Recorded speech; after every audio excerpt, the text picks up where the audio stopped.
Bismillahirrahmanirrahim. Rabbi shrah li sadri wa yassir li amri wahlul 'uqdatam min lisani yafqahu qawli. Allahumma shalli wa sallim wa barik ala habibika Mustafaka Muhammadin wa ala alihi wa sahbihi asma'in. Nama ba'du. Semua jajaran direksi dan komisaris Bank Mandiri yang saya hormati, utamanya Ibu Desi Wahyuni selaku pimpinan Semarang, Ibu Sulistriana selaku pimpinan Kudus, Bapak, dan di sini juga hadir Bapak Rosidi dari Mabes, Bapak Abdus Syakur dari Telkom, semua yang saya hormati. Ini kalau mempersiapkan ngaji kitab Kasyifatus Sajah dikarang oleh Syekh Nawawi. Syekh Nawawi itu ulama top Indonesia yang hidup di Mekah, juga meninggal di Mekah. Dulu di antara kearifan buyut-buyut kami, leluhur kami, itu kalau cerita itu enggak apa-apa kamu mondok di Mekah di sana, tapi bawa pohon yang hidup di Indonesia. Jadi artinya membawa manhaj, metode dakwah yang bisa hidup di Indonesia. Ini penting kata Mbah Mun, karena wa ma arsalna min rasulin illa bilisani qaumi. Semua rasul diutus itu pasti sesuai kultur kaumnya. Saya punya sedikit cerita tentang kultur. Kultur itu nilai yang disepakati masyarakat, meskipun persepsi itu salah. Saya cerita sedikit tentang keunikan kultur. Nabi Yunus itu nabi. Di mana-mana nabi itu mengajak ke tauhid, ajaran yang benar. Dan dulu nabi itu nggak punya polisi, nggak punya densus, jadi tidak bisa nabi nyuruh yang nggak setuju tangkap, itu tidak bisa. Tapi punya Tuhan. Jadi kalau yang tidak percaya dakwahnya itu ancamannya azab. Dulu itu nggak ada polisi, tidak ada pengadilan, sehingga kalau ada kesalahan itu ancamannya itu akan turun apa? Azab, siksa itu. Sekarang kan kalau kita jadi pemimpin kan agak enak itu, punya keamanan, punya macam-macam lah. Singkat cerita, sudah dakwah sekian tahun itu umatnya agak percaya kalau beliau seorang nabi, bahwa ajaran tauhid itu benar. Akhirnya cerita ini terkenal sekali, mungkin beberapa terputus ya, tapi terputus cerita ini saya ceritakan secara lengkap. Terus beliau cerita, ini waktu sudah lama saya dakwah, sudah lama saya sosialisasi itu tentang kebenaran, Anda tetap nggak iman ini 3 hari lagi pasti ada adab. 3 hari ada adab itu delalah masyarakatnya tuh kepikiran. Jangan-jangan iya itu. Nah, ketika jangan-jangan iya itu diintip, rumahnya Nabi Yunus itu diintip, ya agak aneh itu. Diintip adalah orangnya nggak ada itu. Kalau Quran bahasakan abaqo itu minggat itu pergi nggak pamit ya. Itu bahasanya abaqo itu minggat, meskipun kita tidak mungkin membahasakan Nabi itu minggat, tapi dibahasakan tindakan kan tidak mungkin karena nggak pamit itu. Jadi harus dibahasakan minggat itu. Quran sendiri bahasakan abaqo. Nah, cara berpikir masyarakat gini, kalau kampung ini mau dibalik sama Allah, mau ada adab, logikanya yang tahu akan ada adab itu pasti sudah pergi. Padahal Nabi Yunus pergi ini bukan karena takut adab, mangkel. Sengiai suwi gagal seminggat ya kan gitu. Jadi ada kiai minggat itu ya ada dalilnya, karena dulu itu kalau mangkel itu suami mangkel istri itu ya harus minggat, istri harus minggat. Dulu itu ya boleh, maksudnya boleh itu ya kalau darurat ya minggat sedikit lah, tidak apa-apa. Nah, Nabi Yunus itu minggat tadi abaqo itu kalau dalam bahasa Arab pergi gak pamit ya. Kalau orang Jawa bilang minggat. Kalau itu sebenarnya saking mangkelnya, saking emosinya, beliau akhirnya meninggalkan kaumnya tanpa pamit. Tapi kaumnya itu menjadi tahu bahwa ini serius Yunus, buktinya dia agak berani di kampung, berarti mau ada betul itu. Dan efek positif dari teori itu, teori kultur tadi, Kalau ada azab pasti dia pertama yang lari. Kayak dukun itu. Kenapa kita tidak percaya dukun nomor itu? Itu kan paling yang minta nomor dulu ada SDSB itu. Forecast itu kan paling salam template-nya kan 100.000. Padahal dulu forecast itu berapa? Kalau menang. Kan miliaran ya, juta. Itu untuk kultur kita agak percaya dukun kan ngapain ngumpulin uang 100.000 kalau dia tahu nomornya kan mendingan tombok sendiri gitu. Itu kan. Jadi orang itu mesti punya teori umum untuk membenarkan sesuatu atau membohongkan itu. Akhirnya umatnya Nabi Yunus itu iman. Iman itu artinya percaya kalau ini tidak main-main. Buktinya Nabi Yunus gak berani di situ. Akhirnya mereka tobat. Saat itu juga mereka wiridan di lapangan. Terus semua kesalahannya diselesaikan. Sampai ada rumah yang sudah dibangun permanen karena di tanah tetangga dirobohkan saat itu juga. Bahkan ada batu yang dulu nyuri, satu dua batu yang dulu hasil nyuri, saat itu juga dirobohkan, dikembalikan sama yang punya. Hari itu semua kedoliman diselesaikan.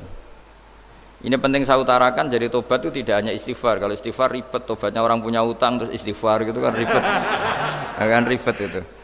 Ada punya utang terus minta maaf itu kan ribet itu kan. Harus diselesaikan itu. Tobat. Tobat diterima sama Allah. Batas akhir finish dari harusnya ada adab misalnya Senin, Selasa, Rebu, harusnya Rebu itu sudah kena adab. Ternyata Rebu itu tidak kena adab. Nabi Yunus sebetulnya juga penasaran kampungnya itu kena adab tidak. Dilihat dari jauh ternyata tidak. Tambah kecewa dia. Gitu. Wah ini saya kalau pulang pasti dibunuh karena saya dianggap pembohong. Di masyarakat situ ada aturan siapa yang bohong dibunuh. Padahal Nabi Yunus mengumumkan nanti Rebu ada azab. Kira-kira gitu lah. Ternyata Rebu itu tidak ada azab, makanya dia sudah di batas kampung kembali lagi, kembali minggat lagi karena nanti pulang pasti dibunuh karena dia dianggap bohong. Ya akhirnya masyhur itu, terus dia ikut nelayan sekenanya, yang penting lari dari kampung. Ikut nelayan sekenanya. Zaman itu, ini saya ulang lagi zaman itu. Nanti ini efeknya nanti ke tauhid. Zaman itu para nelayan tuh kayak sepakat. Kalau ada kapal atau perahu kok mau tenggelam, itu pasti ada yang minggat. Artinya minggat itu pergi tidak terhormat itu. Terus fasahama fakana minal mudkhadin. Nah, dulu itu orang sudah punya peradaban. Ini cerita kultur, sudah punya peradaban. Punya peradaban. Ya sekarang gini, kalau nyemplungkan salah satu kan tidak adil diundi. Ternyata yang keluar dia Nabi Yunus. Terus mereka tahu ini orang nggak pantas dikorbankan. Dan Nabi di mana-mana itu ganteng. Memang Allah itu punya sunat unik. Nabi itu harus paling ganteng di kampungnya. Nasabnya juga harus paling baik. Kabar-kabarnya juga istrinya harus paling cantik. Itu memang aturannya gitu. Nggak tahu saya. Dulu saya juga janggal. Kenapa Nabi aturannya harus gitu? Tak angen-angen di pemimpin elek ya isin itu. Maksudnya misalnya pemimpin dia pesek keriting itu kan piye gitu rasanya itu.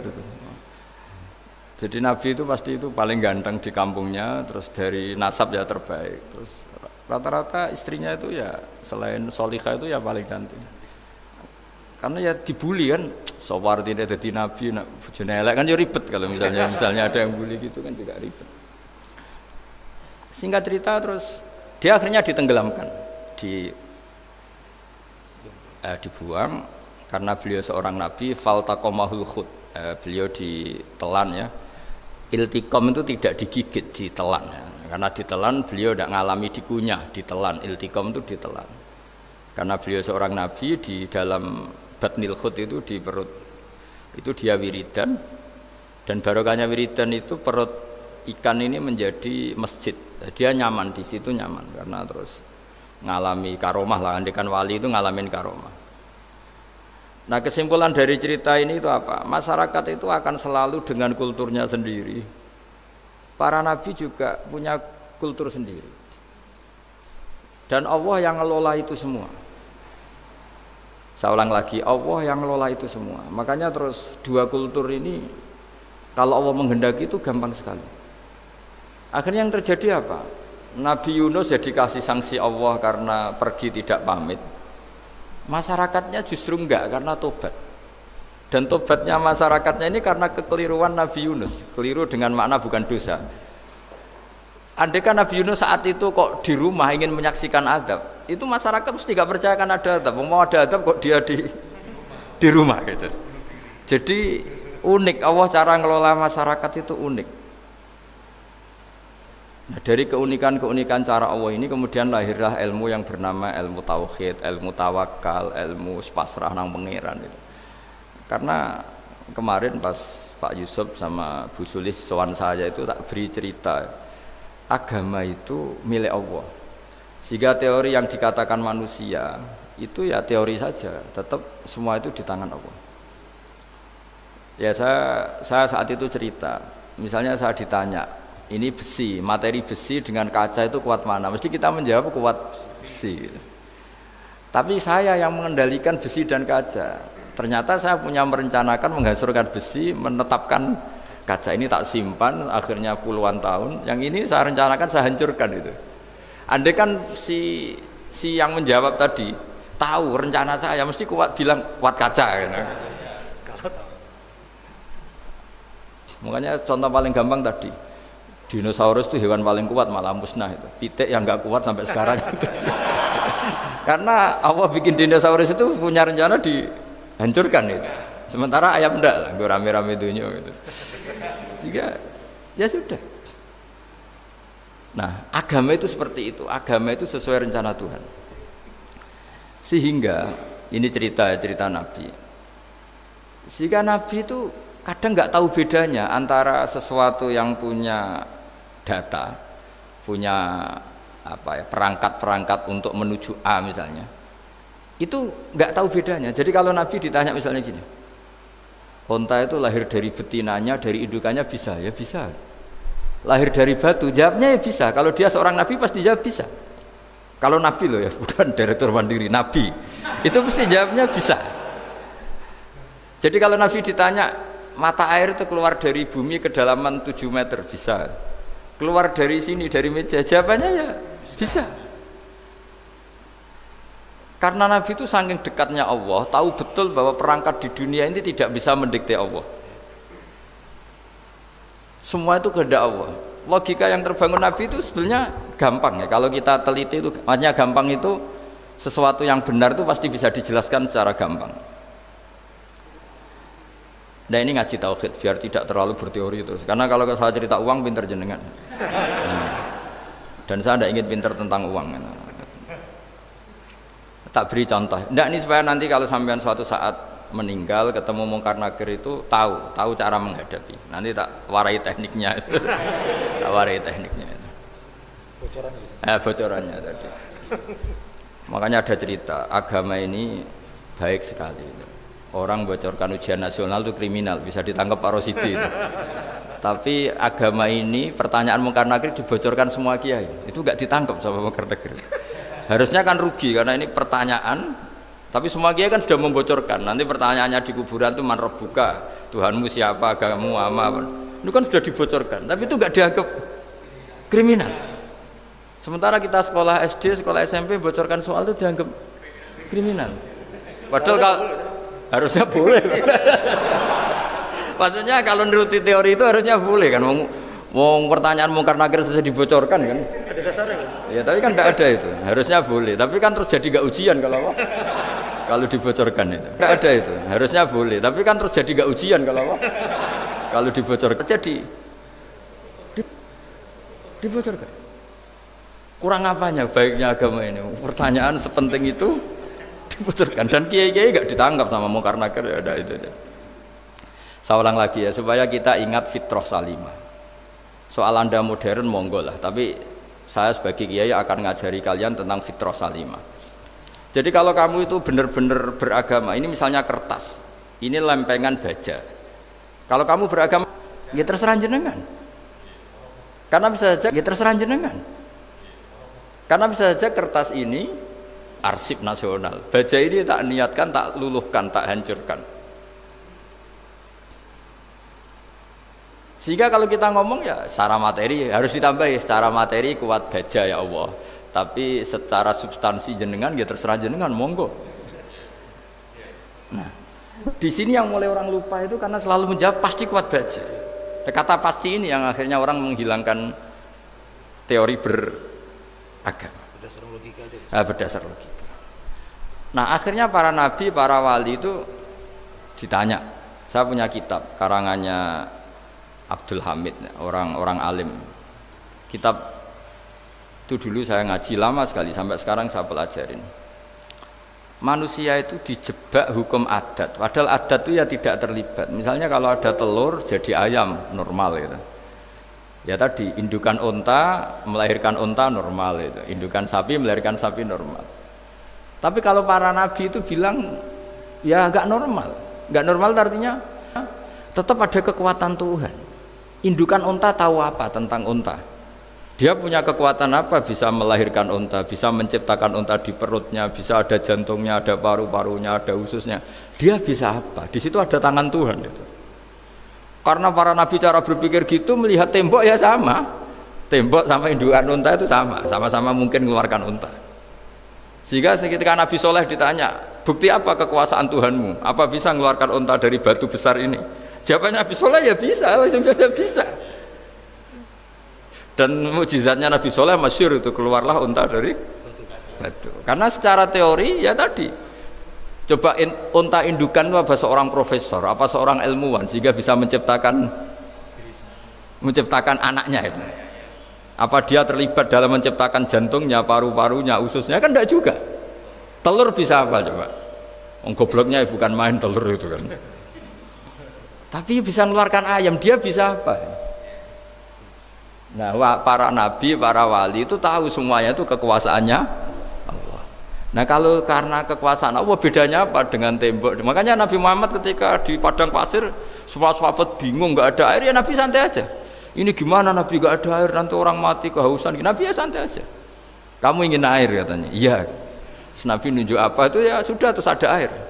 Ada yang keluar dari jemarinya, ada karena Nabi itu nggak tahu bedanya antara ini mungkin dan tidak mungkin tuh, nggak tahunya itu ya semuanya itu Allah. Kalau kamu kan nggak, wah daerah gini nggak mungkin ada air. Ini kan padang pasir. Air itu biasanya di daerah hutan gini malah berteori macam-macam. Seakan-akan tidak ada Tuhan. Jadi kalau orang nggak bakat wali pasti berpikirnya gitu.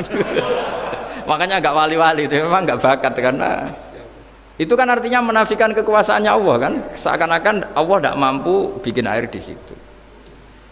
Tapi kalau Nabi santai aja. Makanya Nabi Ibrahim ketika mau dibakar ya santai aja. Menurut beliau api bisa apa? Jadi itu meskipun hukum adat itu ya selalu berjalan. Normalnya api yang membakar, di padang pasir normalnya ya nggak ada air, normalnya batu ya nggak mengeluarkan unta. Tapi kamu jangan terjebak oleh keseharian yang Anda lihat. Tetap di balik itu ada kekuasaannya Allah Subhanahu wa Ta'ala. Nah, ini yang namanya iman. Dengan iman seperti itu nanti ketika kita mati itu ya santai saja. Ketika kita hidup ya tidak tahu oksigen itu apa masuk ke tubuh kita sistemnya kayak apa. Jantung kita ada ikut bikin, paru-paru kita. Artinya zaman kita hidup pun sebenarnya kita tidak bisa ngelola kehidupan itu, tidak bisa. Nah, kalau sama nggak bisa nanti setelah mati juga tidak bisa. Ya sudah, ketika kita hidup yang ngelola juga Allah, ketika mati juga yang ngelola. Bedanya apa? Nah, ini di sini terus kita dilatih inna sholati wa nusuki wa mahyaya wa mamati lillahi rabbil alamin. Tapi kenapa kita ragu terhadap kehidupan setelah kematian? Karena ketika kita hidup seakan-akan kita tahu cara hidup. Makanya Allah itu tersinggung betul ketika ada orang merasa bisa ngelola cara hidupnya.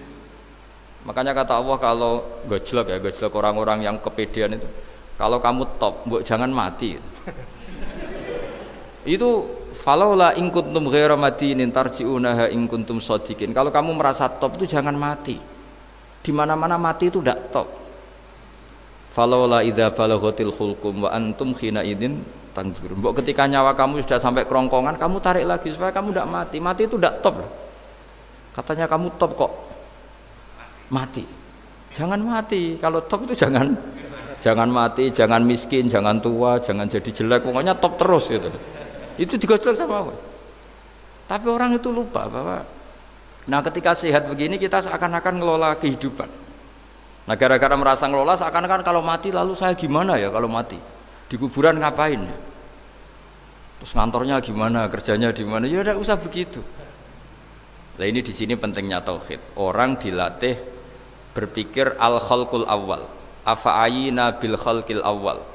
Kalau dalam bahasa Yasin disebut kul yuhyihal ladzi ansha'aha awwala marrah. Jadi agama itu orang dilatih membayangkan pertama hubungan kita dengan Allah. Misalnya manusia pertama itu siapa? Adam. Adam bisa berpikir, bisa berlogika, bisa jalan-jalan, bisa macam-macam. Tapi andaikan Anda jadi Nabi Adam, mesti melihat kekuasaannya Allah itu begitu nyata. Karena saya materinya dari tanah, ternyata saya bisa berpikir. Betapa kudrohnya Allah, kekuasaan Allah, tanah yang benda mati bisa berpikir. Sekarang jadi saya. Sehingga ketemu, kira-kira Nabi Adam kalau ketemu tanah itu ya, kalau mau maksiat, wah ini tanah ini pasti komplain. Nah di sini pentingnya beragama. Sehingga ketika Rasulullah ngendikan, jika kamu memperbanyak sholat, maka tanah-tanah ini bersaksi terhadap sholat kamu. Jika kamu maksiat, juga tanah-tanah ini menjadi saksi pemberat. Itu kamu tidak jagal sama sekali, karena manusia pertama yang bernama Adam yang bisa berpikir itu materinya dari tanah. Jika kita tidak janggal ketika tanah disetatuskan bisa bersaksi. Tapi setelah kamu berpikir tanah itu bisa dicangkul, bisa dijadikan berhala, dijadikan kendi, dijadikan macam, seakan-akan tanah itu ya benda yang tidak penting. Tapi Nabi itu beda dengan kalian. Nabi tahu betul tanah ini makhluk Allah yang bisa berpikir.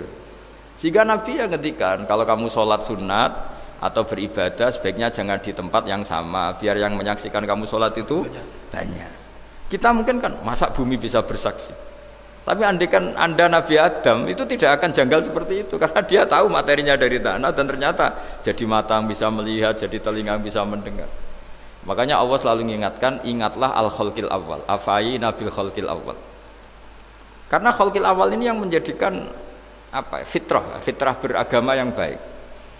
Sehingga ketika orang Yahudi bilang nggak mungkin Nabi Isa itu nggak anak zina, wong ibu kok tanpa bapak, anak kok hanya ada ibu tanpa bapak. Allah cara menjawab, inna masalah Isa indallahi kamatsali Adam. Jika kamu protes ada Isa karena tanpa bapak, ya protes dengan Nabi Adam, tanpa ibu tanpa bapak.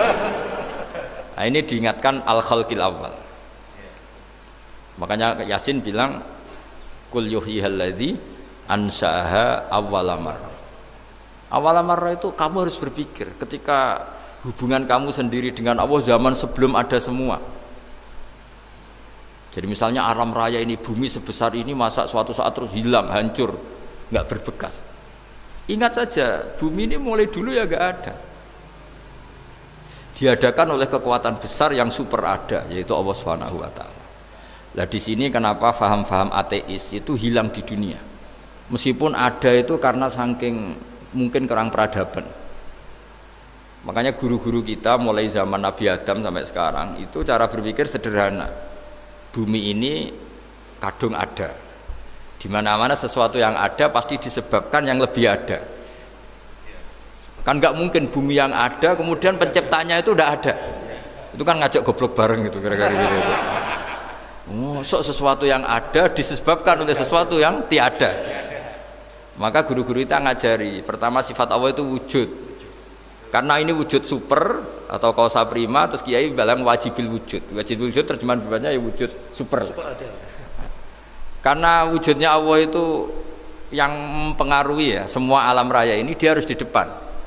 Masa yang menciptakan di belakang? Makanya terus disifati qadim. Qadim itu harus lebih dulu atau awal. Makanya ketika Fir'aun ngaku Tuhan itu cara membatalkan Nabi Musa itu sederhana. Kalau kamu Tuhan berarti bapak kamu nggak ada Tuhan karena Tuhannya terlambat datang. Itu langsung. Oh iya ya kalau ya kan berarti babanya dia tanpa Tuhan kan Tuhannya baru kemarin. Aktenya baru diurus itu aktenya baru diurus itu Tuhannya. Makanya Fir'aun itu akhirnya Nabi Musa punya pengaruh besar di kalangan punggawa Fir'aun. Karena ketika debat terbuka itu punggawanya dengar. Akhirnya mereka iman sama Nabi Musa. Ini disebut wa qala rajulun mu'minun min ali fir'auna yaktumu imana. Banyak yang diam-diam ini iman karena logika Fir'aun jadi Tuhan itu nggak masuk akal. Yang benar adalah Tuhannya Nabi Musa.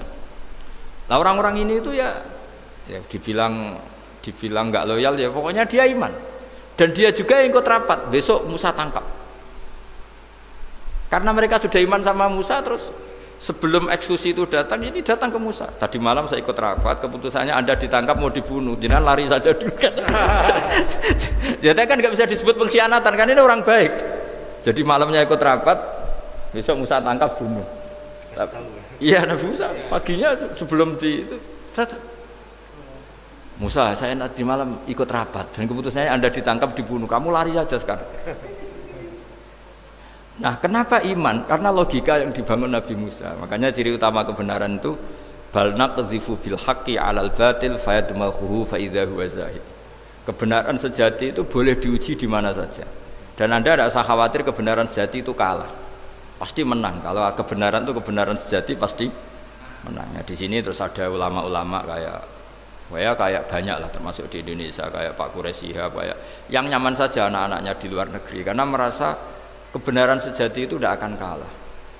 Sehingga ketika ada negara yang begitu maju, saya pernah ditanya sama orang yang kuliah di Inggris, di Swiss, Gus, saya ini kan orang Indonesia tapi pengagum negara Swiss, Swedia, negara di sana itu makmur, terus tertib. Bagaimana saya tetap mencintai Islam yang secara lahir itu kadang-kadang beberapa negara Islam itu kacau. Ada seorang mahasiswa tanya gitu.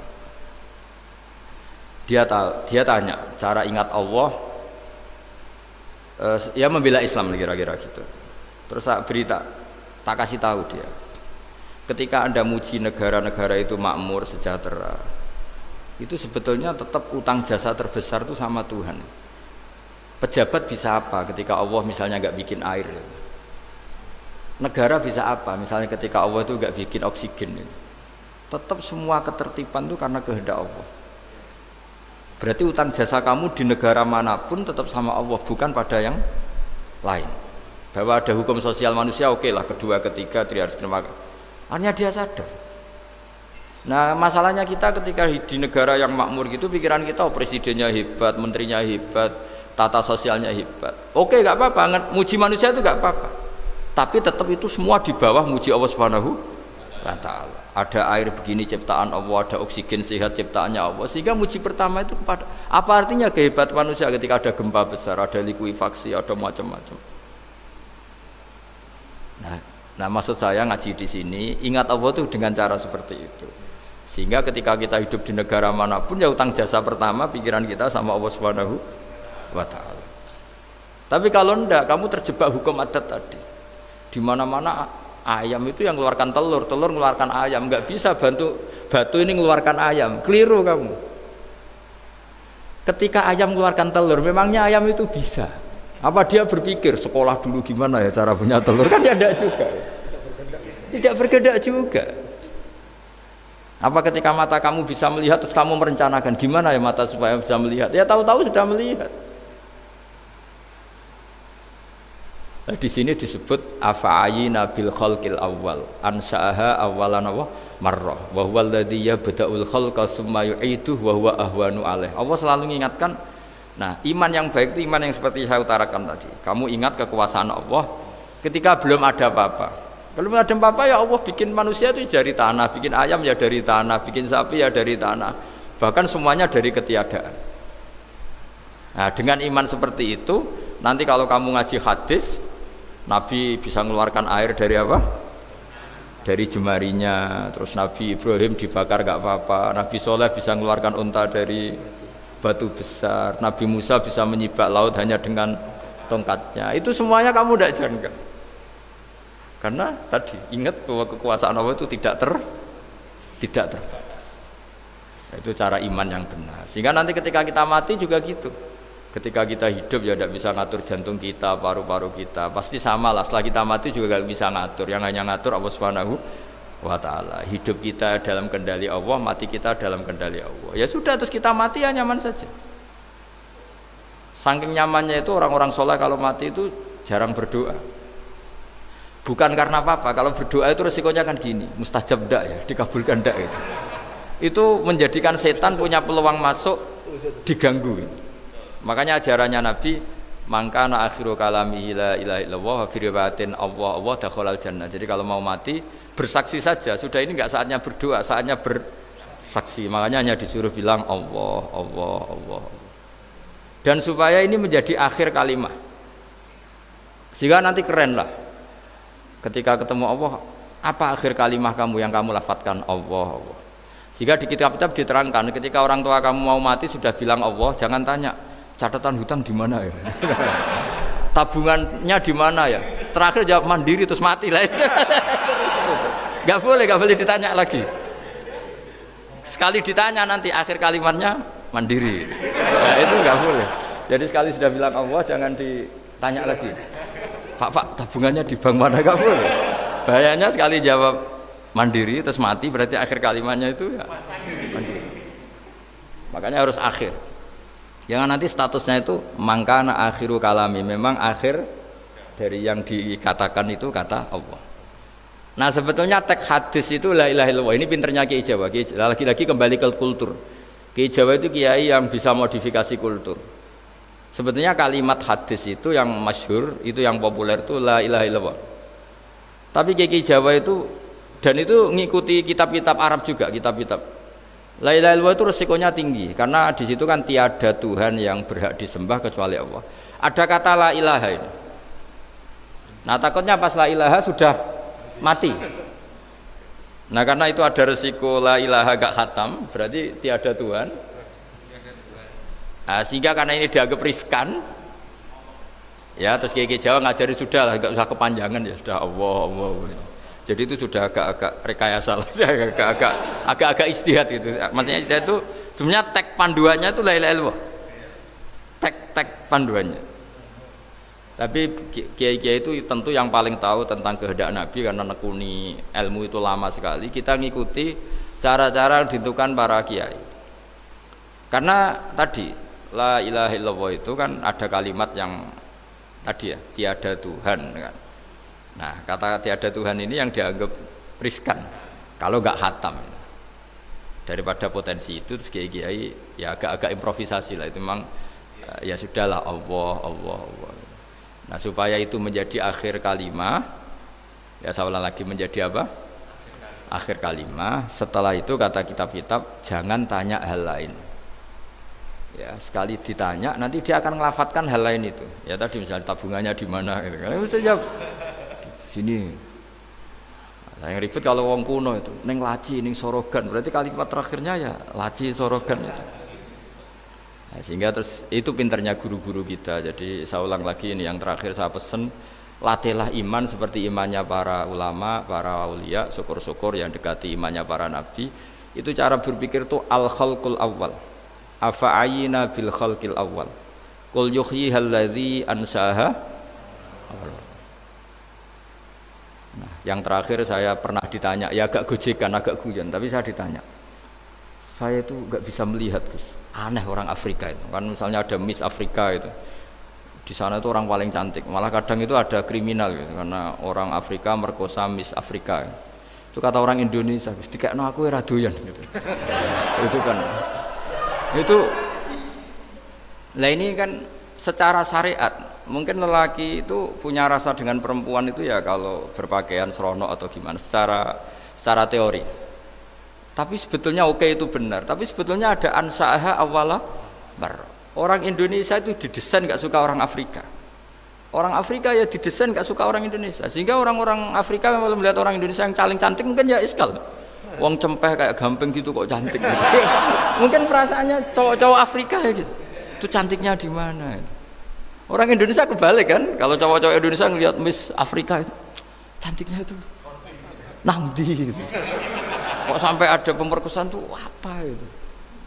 Nah itu menunjukkan Allah yang Maha Kuasa. Allah tuh mendesain gennya orang sana. Beda dengan kita. Ya itu bukti bahwa Allah itu nggak bisa. Ya sudah semuanya itu Allah yang mendesain. Itu bukti bahwa manusia itu bisa apa di depan orang kayak Afrika kok disuruh bilang cantik, kita kan protes. Cantiknya di mana? Mungkin orang sana juga protes ke kita. Corong Jawa cempeh itu kok cantiknya dia. Itu orang-orang Indonesia kalau melihat bule cantik itu kan ketemu kan janggal.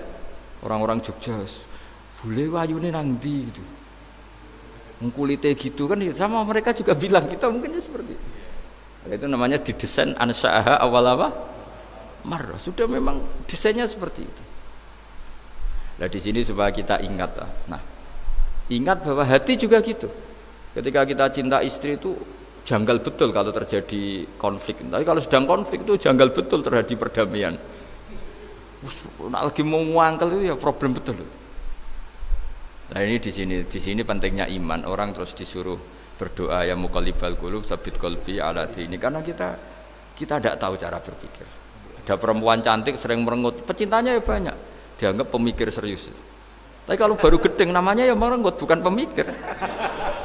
Orang senyum itu kita seneng gitu. Tapi kalau baru gak seneng, murahan guyu. Itu jadi manusia itu unik. Hanya sama, tapi cara nganalisis beda. Tinggal sedang seneng apa enggak. Lucu kan? Ada orang anteng di rumah itu kalau lagi seneng ya, oh itu anteng gak banyak ngeluyur. Tapi baru gak seneng, seneng ngomah nganggur. Nah, itu kita tidak pernah tahu. Kita simpulkan apa itu tidak pernah tahu. Makanya wisata, pernah ada orang wisata datang ke sini tak nasihatin.